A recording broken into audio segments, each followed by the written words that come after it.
Hi friends, I'm Miss Courtney. Last week we talked about how to join in when other children are playing. You learned how to offer a play idea and then ask to join with a friendly voice. Let's see what Sally's doing today. Oh, where is it? Where is it? I can't find it. Oh, sounds like you have a problem. It's gone. Baby can't go to sleep. Oh, yeah, you sound frustrated. It sounds like you need to calm down. Do you remember what you can do to calm down? Yeah, I could take some belly breaths. Okay. So, if you need to, you can put your hands on your tummy and say stop and name your feeling and then take your belly breath. You want to try that? Yeah. Stop. I'm worried.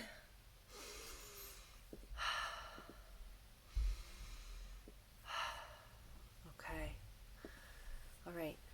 Now that you're calm, you can use your words to tell me what the problem is. I'm trying to put the baby to bed for a nap, but I can't find the baby's blanket anywhere. I looked and I looked. Oh, you just used your words to tell me the problem. Saying the problem is the first step for solving a problem.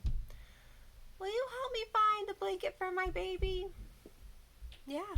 You asked for help in a calm, respectful voice, so it was easy for me to understand you. I will help you look for that baby doll blanket. I'll help you look for that baby doll blanket in just a minute, Sally. We are going to go ahead and sing a song called When You Have a Problem. You have and you're mad, need to calm right down. Next, you say the problem with your words and you think of things to do. We'll learn more verses of that on a different week. But when you have a problem and you're mad, you need to calm down. And then you say the problem with your words and you can think about what to do to solve that problem. Thanks for singing with me. Now, we are going to look at a picture of Nora and Talik. And they're on the playground together. I wonder, is there a problem here? Do you think that they're having a problem on the playground? I do notice that Nora's standing with her hands on her hips. She's kind of in a frustrated position. And Talik is down on the ground. Oh, he's got his hands on that truck, on the tractor. Yeah, their bodies don't look very calm. Nora says, I want to play with it. She wants to grab onto the dump truck. Talik says, no, I got it first. And he holds on tightly to the truck. Is grabbing a safe thing to do? No. Are the children having strong feelings? Yes, they are. Both children need to calm down so they can think about the problem. So, first step to calming down, you put your hands on your tummy and you say, stop. The next step, you say you're feeling, I'm mad. And then you take your belly breaths. Let's see if that helped them calm down.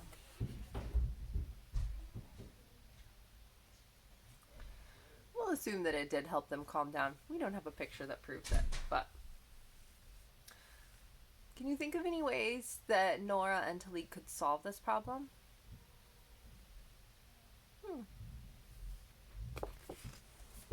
The fair ways to play include playing together, taking turns, and trading. So maybe they'll try one of those.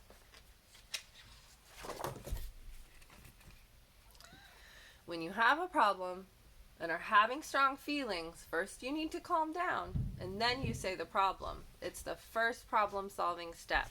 And today we've got Oreo, we got Coco, the cat, who's helping us solve a problem. Now, before we go, I want to read you a story.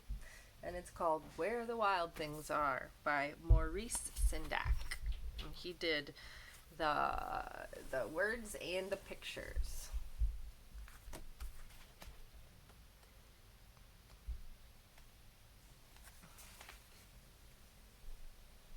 Where the wild things are. That night, the night Max wore his wolf suit and made mischief of one kind and another.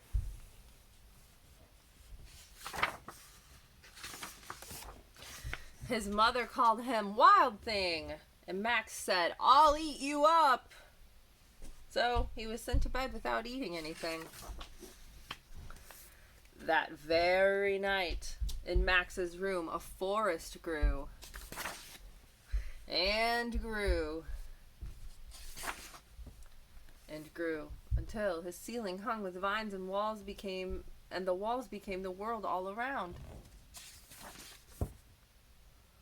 And an ocean tumbled by with a private boat for Max, and he sailed off through the night and the day, in and out of weeks and almost over a year, to where the wild things are.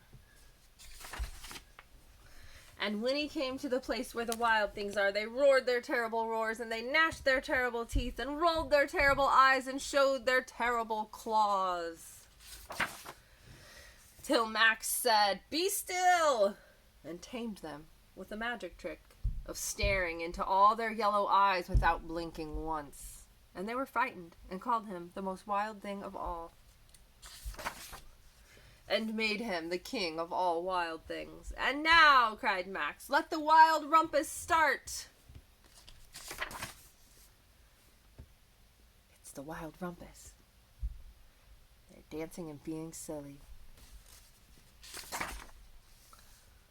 and hanging from branches. And Max is riding on the back of one of them. "Now stop," Max said, and sent the wild things off to bed without their supper. And Max, the king of all wild things, was lonely and wanted to be where someone loved him best of all. Then all around, from far away across the world, he smelled good things to eat. So he gave up on being king of where the wild things are. But the wild things cried, "Oh, please don't go. We'll eat you up. We love you so." And Max said, "No." The wild things roared their terrible roars, and gnashed their terrible teeth, and rolled their terrible eyes, and showed their terrible claws. But Max stepped into his private boat and waved goodbye, and sailed back over a year, in and out of weeks, and through a day, and into the night of his very own room, where he saw his supper waiting for him. And it was still hot. Thanks for being here, friends. I'll see you next time. Bye.